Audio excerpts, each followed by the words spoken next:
Broadcasting live from Forward Observer Central Command in Austin, Texas. It's the man always out front on the issues. You're listening to Out Front with Samuel Culper.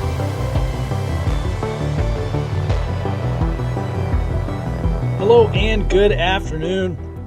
Welcome to Out Front with Samuel Culper. I am your host, Samuel Culper. And we have a lot to talk about today. First, Lawrence Tribe.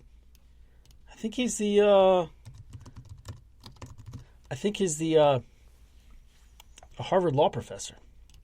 Here's what he had to say yesterday.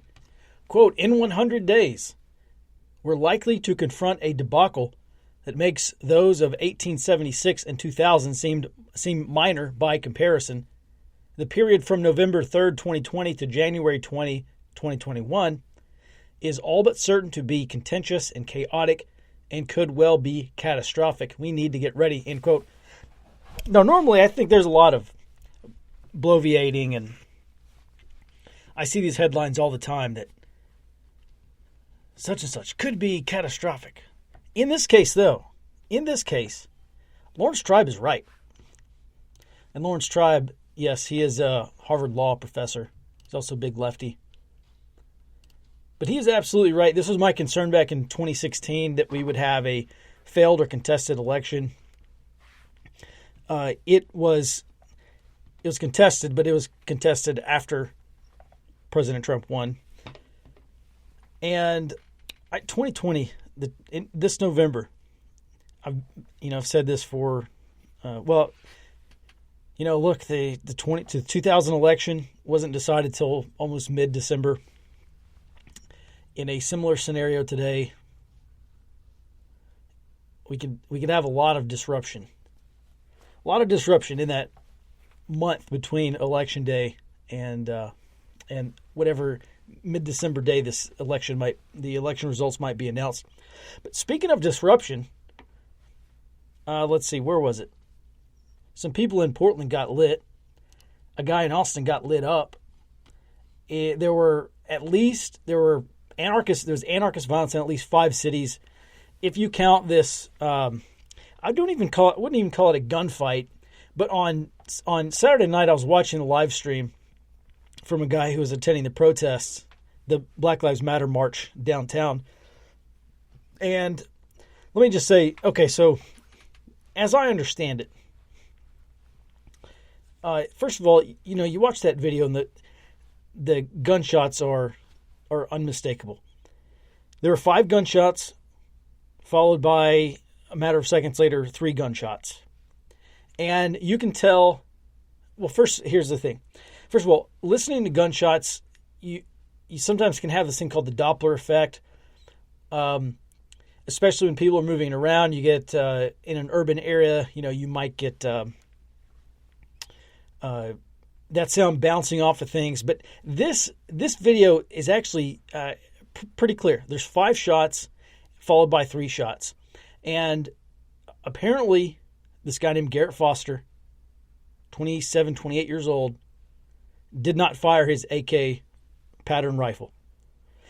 If you go frame by frame, as a couple of people pointed out, you can actually see Garrett Foster's right hand is on his AK pattern rifle, almost as if he is at the very least low carrying or getting ready to low carry or maybe brandishing.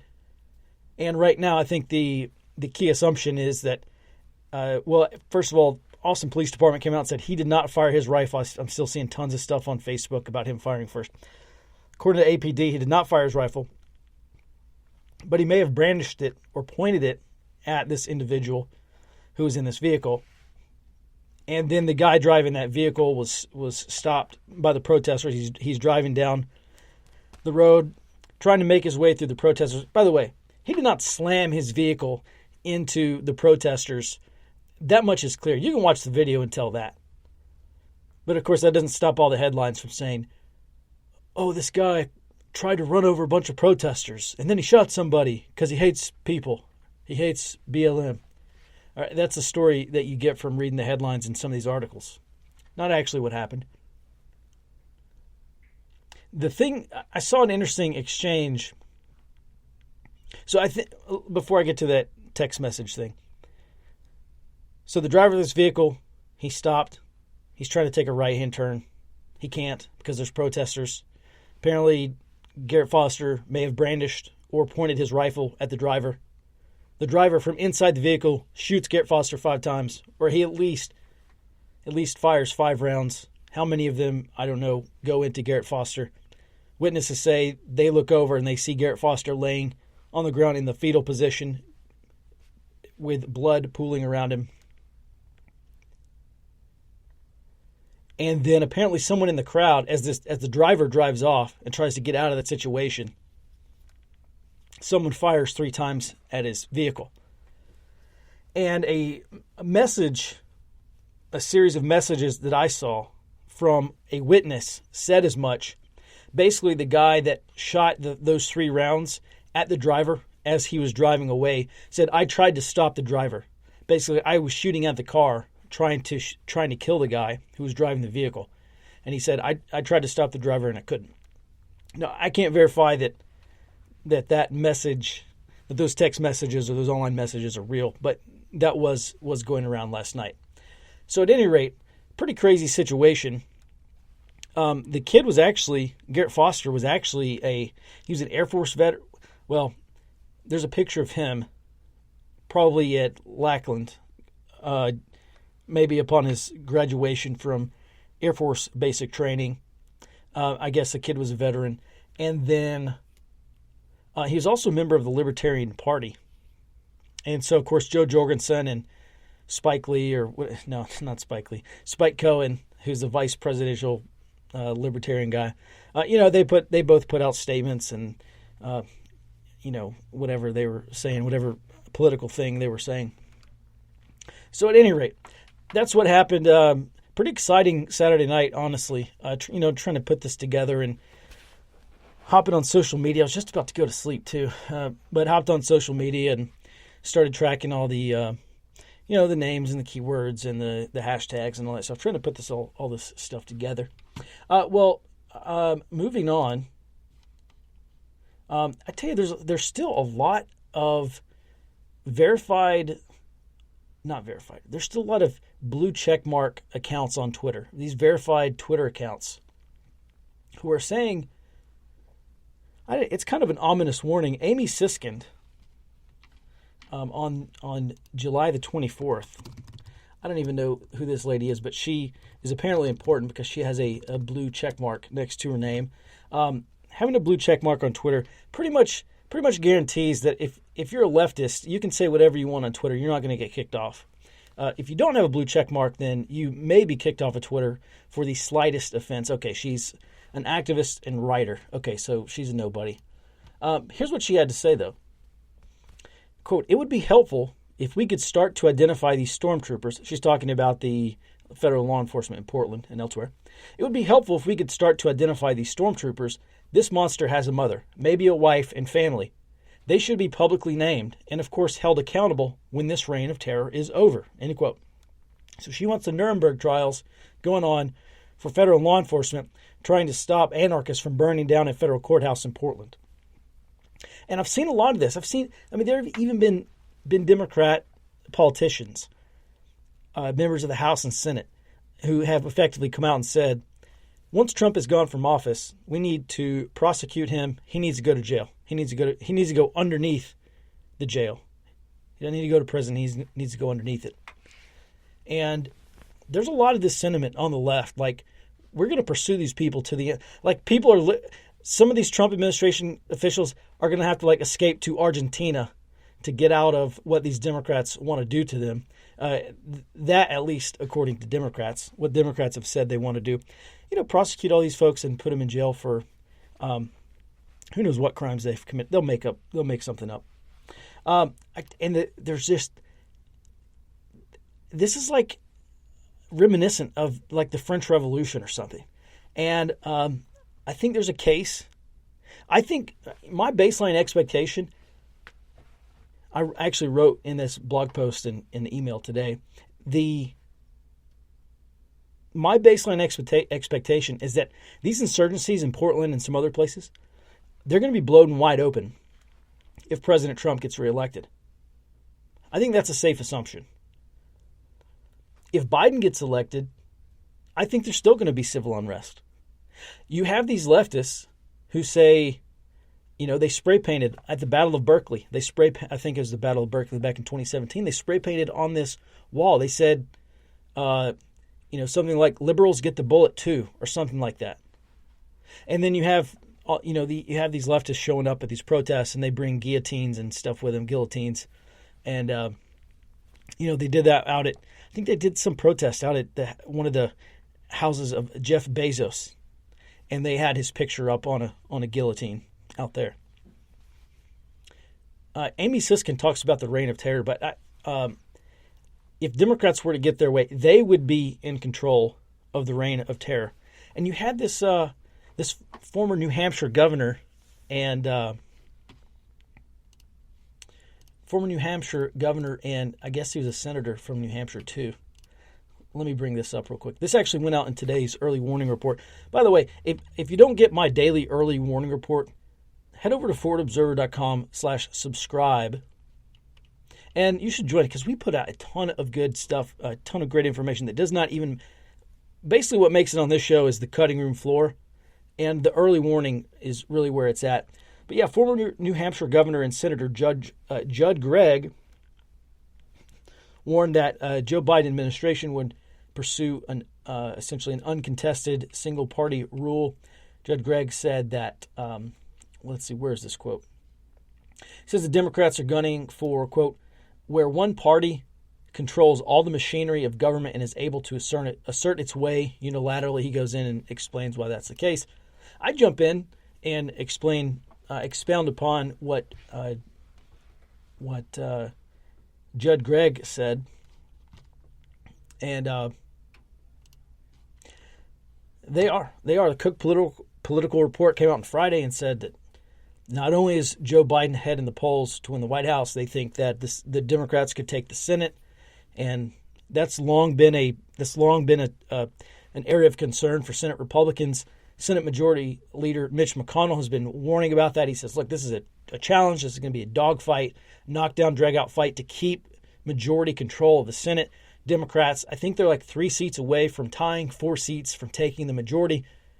You have these Democrat senators already talking about killing the Senate filibuster so that a simple majority, basically there's no way for Senate Republicans to stop some of this legislation that could be passed by a simple majority in the Senate. So if Democrats take the Senate by 1 vote, I think they could do it. Yeah, I think that's it for the news roll-up today. Let's get to this next thing. What's next for urban insurgencies? It's a blog post I wrote up this morning and sent out to everyone. So I've been thumbing through a bunch of these counterinsurgency manuals, and some books and other things. And I tell you, the last time I flipped these open was right before I deployed to Iraq or Afghanistan. And by the way, 3 years, 3 deployments, I got a lot of mileage out of those manuals. And it's funny because I was talking about on Friday how now I actually have a chance to track a domestic insurgency as opposed to an insurgency in Iraq or Afghanistan. And I talked about how happy I was. Not that this stuff's going on in the United States, but how happy I was that now this mission that I got really good at over the course of 3 years, like 40 months or something like that. Now I have this chance to do it here, and I don't have to deploy to go do this job. I wake up, I come into the office, and here it is. I get to do it every day. So I'm actually really incredibly excited about this mission now that we have. So President Trump gets reelected in November. Yes, I think that could happen. As a result, these urban insurgencies are blown wide open. And if you haven't started learning about insurgency and counterinsurgency, I highly recommend that you do.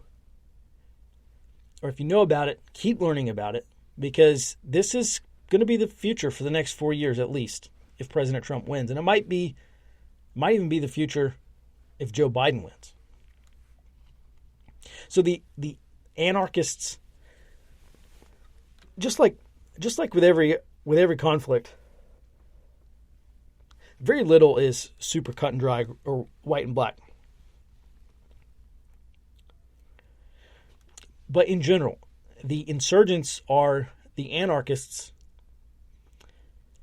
who are the abolitionists. They don't want to defund the police. They want to defund the whole government. They want to abolish the police, abolish the state, abolish all government at all levels, not just the federal government.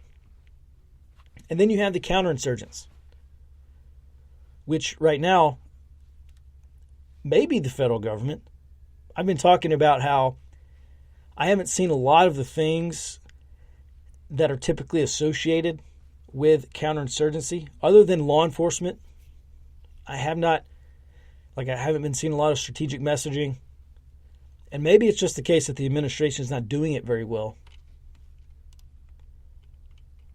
Or maybe they're doing it so well that I can't even tell they're doing it.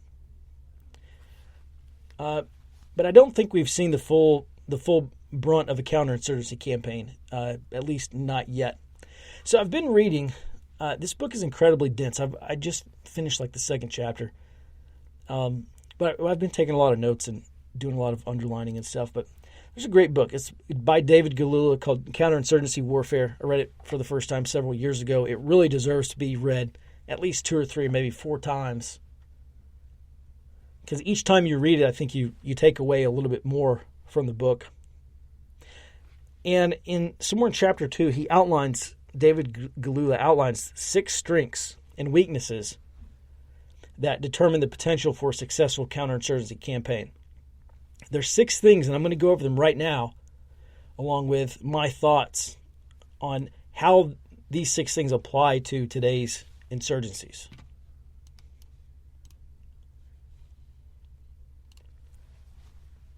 Number 1, and actually Galula, he frames this as how do you make a country, or how do you make a nation immune to insurgency? He says, first of all, you need an absence of problems. An absence of problems in a country makes insurgency virtually impossible because there are no causes that the insurgents can rely on. There's no grievances that a core group of insurgents can begin propagandizing and building support behind in order to build their insurgency. But in the United States, there is no absence of problems. We have real, and we also have artificial problems in this country. And so I think given our diversity, ethnic or racial, cultural, ideological diversity, an insurgency is virtually inevitable. I mean, we may have been on the brink of an insurgency back during Obama. I think some things that were happening, they probably were like a latent and incipient phase, just with the amount of people who were arming, the militias going out and training, the amount of talk about a second American Revolution and so on. That's reminiscent of some phase 1 activity. But now we are definitely in a leftist type of insurgency. And let me just repeat this. I think it was on Friday, it may have been Thursday. One day last week on this show, I talked about reading this interview with George Soros that did not receive a lot of publicity. It was a needle in a haystack. I really had to dig to find it. And he talks about how so many things could happen in a revolutionary environment. He says that the United States is essentially in a revolutionary environment and a lot can happen. And I read that. It was earlier, I think it was earlier this year, January, February. It was before George Floyd. Maybe it was even late last year. I said, no, a revolutionary. Surely this guy is not talking about an actual revolution in the United States. But he was, and I think this is essentially what he's alluding to. And by the way, I'm being somewhat facetious when I said, no, I don't believe that, because it's George Soros, and we know, as soon as he started dumping money into these district attorney races and stuff like that, you could tell. I mean, you could tell exactly where he's going. He's trying to make sure that when people get arrested for doing this stuff. And by the way, I'm not one of those guys who says like, "Oh, George Soros is the source of all of our problems," but it's definitely a group of people who really want to see America radically transformed. So George Soros says we're in a revolutionary environment. He's absolutely right. Here are David Galula's 6 things. Number 1, absence of problems. We are so full up on problems that they are becoming artificial. And one of the key things, someone asked me on a Facebook post today, why has the left waited until now? Why have these leftists waited until now to launch this insurgency? And the answer is very simple. It's very plain. Because the government is weakened. Between COVID-19 and George Floyd, the government has lost some legitimacy. There's some doubt. There is a lot of grievance with the federal government. There's grievance with state and local governments as well. And that's the kind of environment with a weakened state. That's the kind of environment where insurgencies proliferate. Number 2, countries that have a national consensus are immune from insurgencies. Well, there is no national consensus against insurgents in this country. There's no national consensus on anything. And there is also substantial support for the insurgents, active and passive support. And that strengthens these insurgencies. So it's a hit and a miss on number 1, or rather swing and a miss on number 1, swing and a miss on number 2. Moving on to number 3, resoluteness of counterinsurgent leadership. Well, the Trump administration currently has the resolve to wage counterinsurgency. Their administration literally depends on it. They have seen substantial amounts of opposition from state and local governments, particularly in Washington State and Oregon.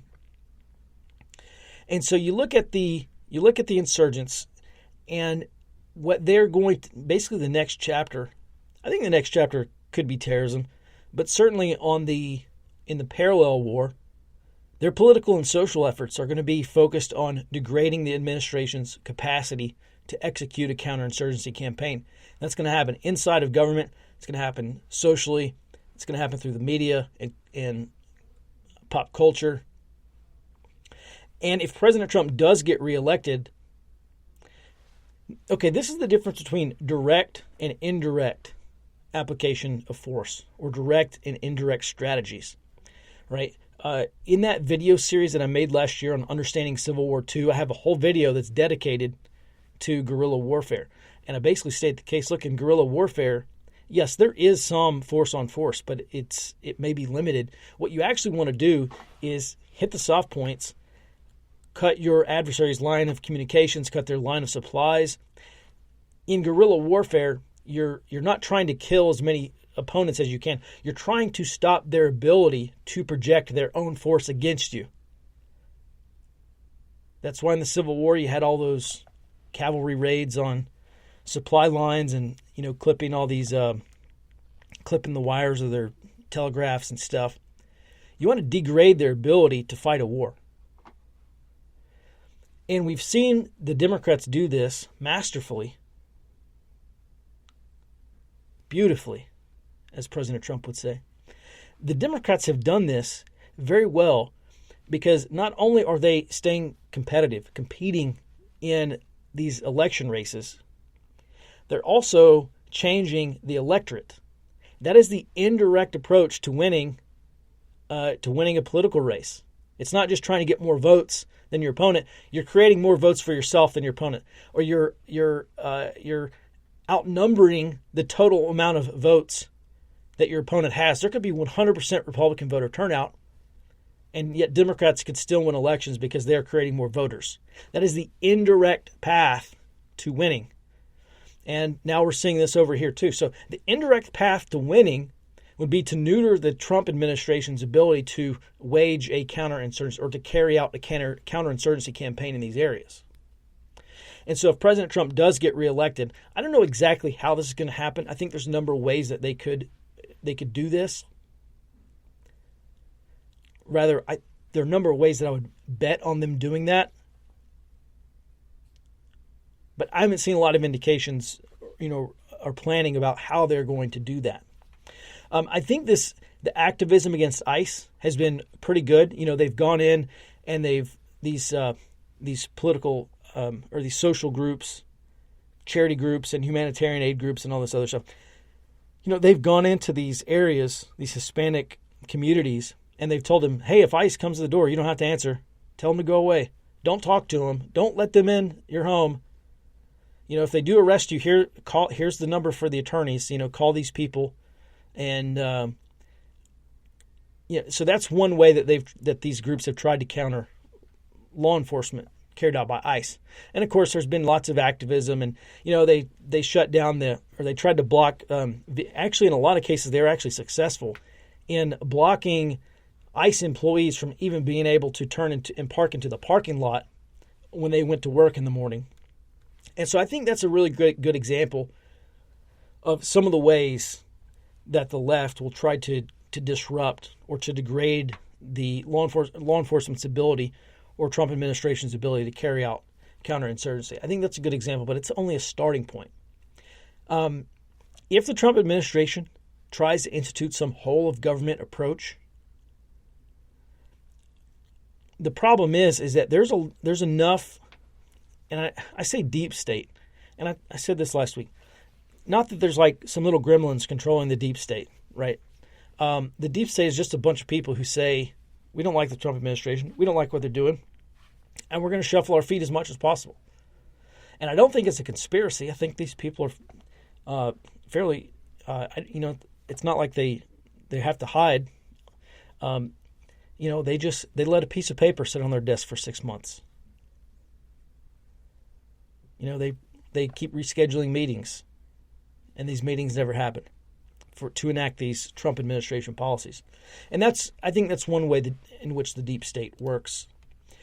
Well, trying to overcome this feet shuffling, that's likely going to lead the Trump administration to take more deliberate, or what some might call more extreme actions.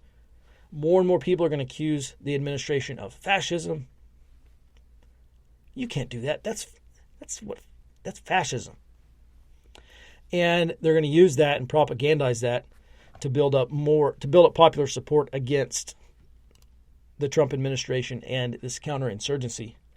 These counterinsurgency efforts, if they even get off the ground. Number 4, a major factor in any outcome, this is the 4th thing, counterinsurgents' knowledge of counterinsurgency warfare. So obviously there's a lot of people with a lot of experience doing COIN or counterinsurgency missions or implementing counterinsurgency strategy in Iraq and Afghanistan, particularly in Iraq. And I'll admit the COIN strategy was shaky. It was unevenly applied. There were some places, like when I was in Helmand province in 2010, 2011, there were some on-the-ground successes, some counterinsurgency successes. I can point to them very specifically. But what I think is going to end up happening is that if Trump does get reelected and this urban insurgency really does progress to phase 2, then this could be a multi-year process, especially in places like Portland and Seattle. I mean, I remember, what was it, the Battle of Seattle. Is that the 2000 G20 or whatever economic meeting they had? So, I mean, these places, they've been primed for insurgency for a long, long time. I think it was 2000. And so I think what the Trump administration could be facing is something like the Irish Troubles. That's not an exact comparison. But violence in these cities against federal law enforcement could be reminiscent of the Irish Troubles if he gets reelected. Moving on, number 5, the machine for control of the population. That includes 4 factors, according to Galula. Number 1, the political structure, which I don't think Trump has. Number 2, the administrative bureaucracy, which the Trump administration won't have. The police, which I think there's some mixed support there. And 4, armed forces, and I think there's also maybe some mixed support there. Well, let's face facts. If President Trump does get reelected, he's going to face a split Congress or a Democrat majority in in both the House and the Senate. He's not going to control the political structure. That's one thing that the counterinsurgent forces need in order to win. They have to control. Let me phrase this. It's better for them if they control the political structure. Well, Trump administration is not going to be able to do that. Number two, the Trump administration does not have control of the administrative bureaucracy now, and they're not likely to control it in a second term. So that's the second thing they're not going to have. I think they're going to have control over most or a lot of federal law enforcement. A lot of people have said, I've questioned it too, when Bill Barr gave special surveillance powers to the DEA to conduct sensitive surveillance against these anarchist agitators back during the Floyd's Rebellion, back during the George Floyd riots. Why did they give that to the DEA? He had to go in and say, all right, DEA, we're giving you, it's cool. You don't have to focus on drug stuff. We want you to go after these. Why did the DEA get that mission? It's probably because they have no control over the FBI. I'm just guessing. It's not like DEA would have surveillance capabilities that the FBI does not have. Not domestically.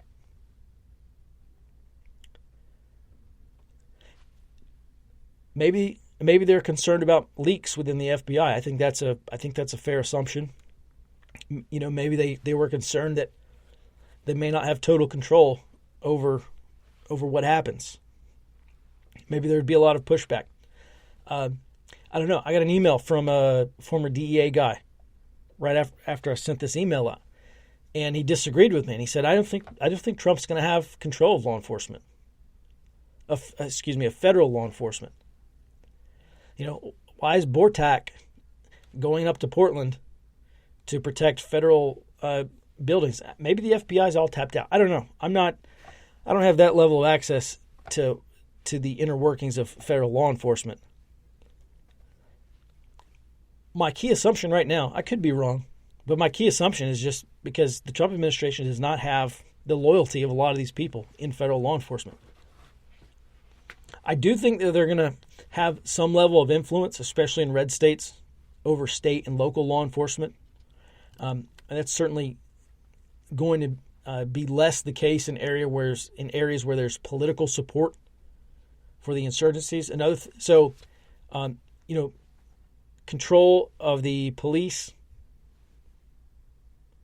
mixed bag. Moving on, control over the armed forces. Army Secretary Mark Esper and General Mark Milley, who's the chairman of the Joint Chiefs of Staff, last month, they shied away. They pretty much said, no, we're not going to deploy regular Army troops to confront these rioters. It's a law enforcement issue.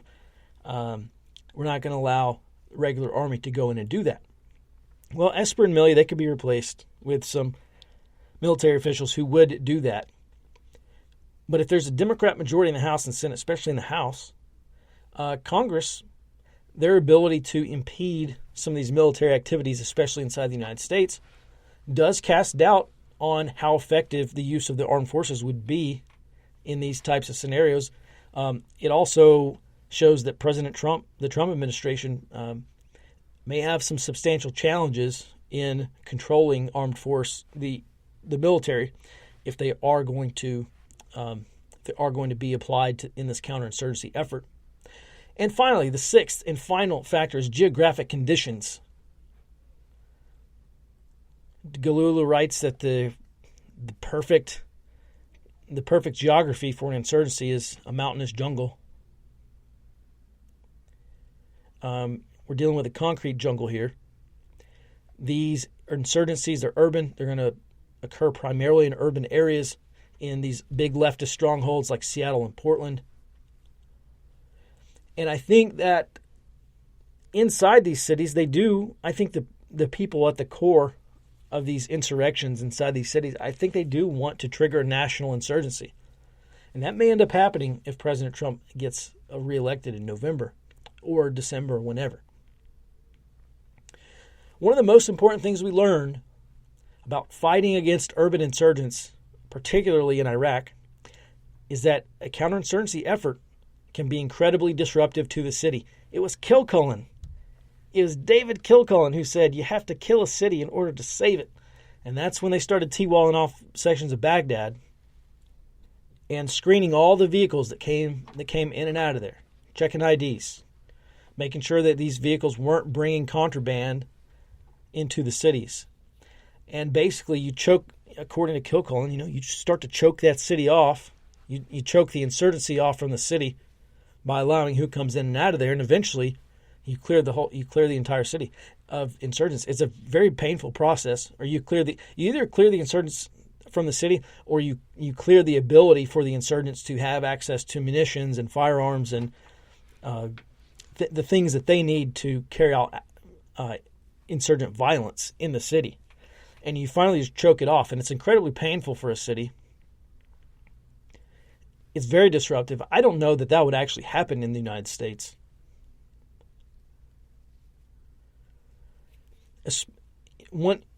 The most important thing to understand about an insurgency is that, yes, it can be violent. But what an insurgency actually is you're battling for legitimacy. You're battling for control of being the government through popular support. It's really a war for the support of the people. We always talk, people in politics, and they always talk about the will of the governed or the consent of the governed. And basically insurgents say, well, we can strip away that consent from the government and we can win it over, and we can build a shadow government, and we can get the people to support the shadow government until such a time as we're no longer in the shadows. We are the government, and we pretty much just take over, and we're the captain now. And that's, in a nutshell, that's what happens in an insurgency, at least in theory. That's the strategy. This is where the overall effort is won or lost. Who has the support of the populace, who is recognized by the people as the legitimate authority. So, after reviewing these 6 things, I can't say that I'm terribly optimistic about the Trump administration's ability to wage a counterinsurgency, especially if the federal government who's prosecuting this does not have the support of state and local politics. At any rate, so these are my initial thoughts on what we could be looking at the next 4 years, based on President Trump's reelection and based on what Galula describes these 6 factors here as he presents in counterinsurgency warfare. And these are not predictions. I hopefully famously by now I don't make predictions. I just try to determine what's more likely and less likely, and I think some of this stuff's possible. And I hope this really helps people better understand what we could be looking at in the future. If you want a daily look at how these conditions are developing, you should go sign up for my daily early warning intelligence briefs. You can go to forwardobserver.com. And what Max and I do, we keep readers informed of these new developments. And we try to move them past situational awareness, i.e., knowing this is what's going on, to situational understanding, which is understanding exactly what's happening. If you want to stay up to date on the people, groups, and events that are threatening the country, sign up for our early warning briefs, forwardobserver.com. That's it for today's show. Thanks for listening. I'll be back tomorrow, 2 p.m. And until next time, stay out front.